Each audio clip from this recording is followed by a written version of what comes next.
وہ حدیث ذرا صحیح مسلم دی کہ نبی علیہ الصلوۃ والسلام اپنے گھر میں سیدہ ام سلمہ کے حجرہ مبارکہ میں ام المومنین کے حجرہ میں موجود ہے کہ ازواج مطہرات نے کچھ دنیا کے مال چاہت کا اظہار کیا، مطالبہ کیا، رسول اللہ صلی اللہ علیہ وسلم نے علیحدگی فرمائی۔ ایک مہینے بعد سنو، نبی علیہ الصلوۃ والسلام اختیار دیا کہ اپنی بیویاں اگر مال کے مطالبے پر قائم ہیں تو ان کا مطالبہ پورا کیجیے اور طلاق دے دیں، ان کو فارغ کر دے اچھے انداز، وَأُسَرِّحْكُنَّ سَرَاحًا جَمِيلًا، خوبصورت انداز سے انہیں فارغ کر۔ اگر دنیا کے مال کے مطالبے سے دستبردار ہو جائیں پھر انہیں ساتھ رکھیے اور ساتھ انہیں بشارت دیجیے کہ اللہ انہیں جنت میں محمد ساتھ دے گا اور محمد مصطفیٰ کے گھر میں وہ رہے، والدار الآخرہ، آخرت کا گھر نصیب ہو۔ نبی علیہ السلام نے ساری ازواج کو بلایا، سب نے یہی کہا کہ یا رسول اللہ صلی اللہ علیہ وسلم ہمیں مال نہیں چاہیے، ہمیں محمد مصطفیٰ کا جنت میں ساتھ چاہیے۔ جب حضور کو پسند کر لیا، حضور کو رکھ لیا تو آیت مبارکہ نازل ہوئی، یا نساء النبی لستن کاحد من النساء، اے نبی کی بیویوں تم عام عورتوں جیسی نہیں ہو یا ساری زمانے کی عورتیں تمہارے جیسی نہیں ہے، تمہارا دورہ اجر ہے، تم اپنے شوہر کا کلمہ پڑھتی، شوہر تمہارا شوہر بھی ہے اور تمہارا رسول بھی، ایک اطاعت شوہر کی ہے اور ایک اطاعت رسول کی ہے، تمہاری تو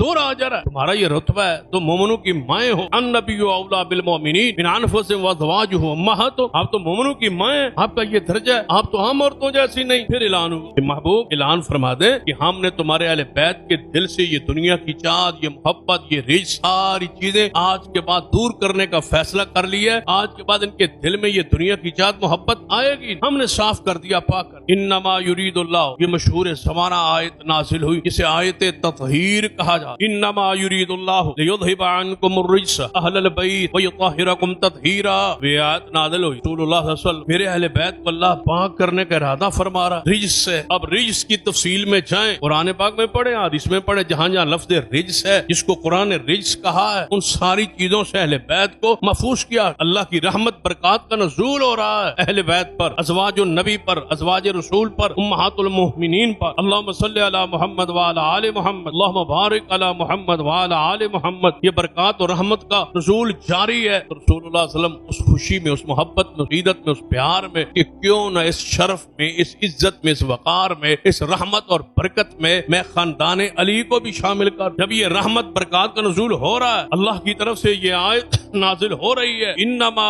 یرید اللہ لیذھب عنکم الرجس اہل البیت ویطہرکم تطہیرا، تو رسول اللہ صلی اللہ علیہ وسلم کی وہ محبت، وہ پیار اپنے جو نواسوں سے تھا، اپنی بیٹی سیدہ فاطمہ الزہرا سے تھا اور سیدنا علی سے تھا، آپ نے فرمایا جلدی اس طرح کرو کہ سیدہ فاطمہ اور سیدنا علی کو بلاؤ، حسن و حسین کو بلاؤ۔ اسی وقت فوری انہیں بلایا، نبی علیہ الصلوۃ والسلام نے ان چاروں ہستیوں کو بلایا۔ ام سلمہ فرماتی ہیں رسول اللہ صلی اللہ علیہ وسلم نے ان چاروں کو اپنے ساتھ بٹھا لیا، بالکل ساتھ جڑ کے بیٹھ، جب چاروں بیٹھ گئے نبی علیہ السلام نے اوپر چادر لے، سب کے اوپر چادر کرا، چادر کے نیچے یہ پانچوں ہستیاں، رسول اللہ صلی اللہ علیہ وسلم، سیدنا علی، سیدہ فاطمہ الزہرا، سیدنا حسن و حسین، حدیث صحیح مسلم، پانچوں یہ ہستیاں، یہیں سے یہ کیونکہ رافضیوں کی عادت کہ وہ ہر حدیث کا معنی اپنے ذہن، اپنے سوچ، اپنے فکر، اپنے عقیدے کے مطابق کرنے کی کوشش، یہیں سے وہ انہوں نے اصطلاح یہ مشہور کی پنج تن پا، پانچ تن ہے، پانچ جسم ہے، پانچ وجود ہیں، پانچ شخصیات ہیں اس چادر کے نیچے، یہیں سے اصطلاح شروع۔ اگر اس لحاظ سے آیت تطہیر میں یہ داخل ہے تو پاک کہنے میں کوئی حرج نہیں۔ جب قرآن آیت تطہیر نازل کر رہا ہے، رسول اللہ چادر کے نیچے انہیں لے کے آ رہے ہیں، تو پاک کہنے اور پاک ہونے میں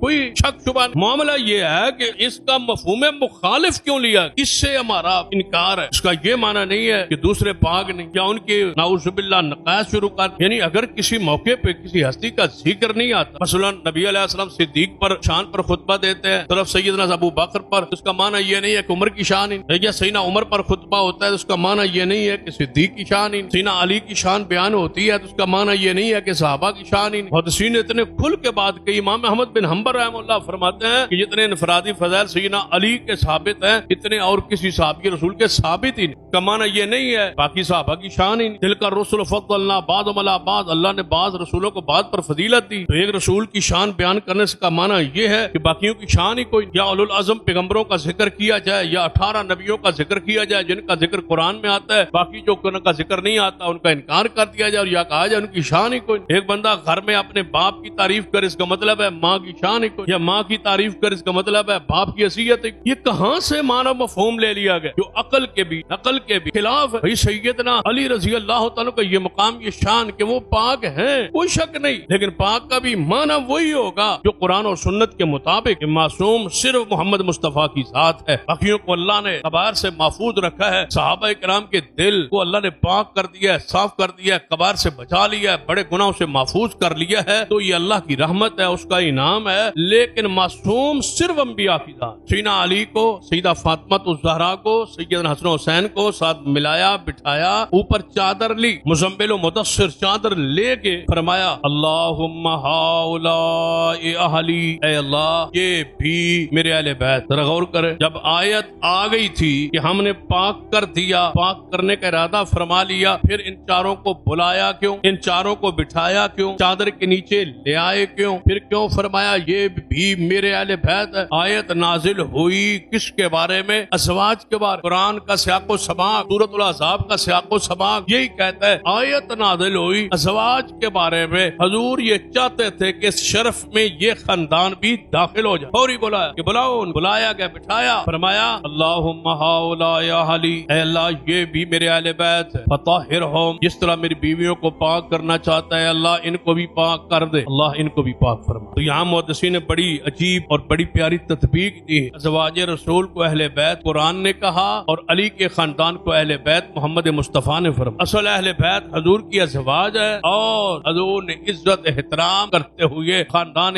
علی کو، علی کی اولاد کو، اپنی بیٹی کی اولاد کو اہل بیت میں دعا کر کے اللہ سے داخل کروایا۔ اب اس کا معنی دوسرا سن، ہر حدیث کا وہ دوسرا معنی جو رافضی کہتے ہیں، جب یہ آیت نازل ہوئی نا تو نبی پاک نے جلدی جلدی بلایا، فرمایا یا اللہ ان کو نہیں رہنے دے، یہ ہے میرے اہل، ان کے بارے میں، یعنی اللہ تعالیٰ کو نعوذ باللہ غلطی لگ، اللہ کو بتانا چاہتے ہیں کہ یا اللہ جن کے بارے میں تو آیت نازل کر رہا ہے وہ تو ہے ہی نہیں، اصل اہل بیت تو میرے یہ ہیں، وہ نہیں یہ ہے۔ اب بتائے اس معنی اور مفہوم کے بعد اللہ کی شان کیا رہے؟ شان یہی کہ حضور نے ان کے لیے دعا کی ہے کہ اللہ اس شرف میں، اس عزت میں، اس تطہیر میں میرے ان چاروں کو شامل فرما لے، ان کو بھی پاک اور صاف کر دے۔ حضور نے دعا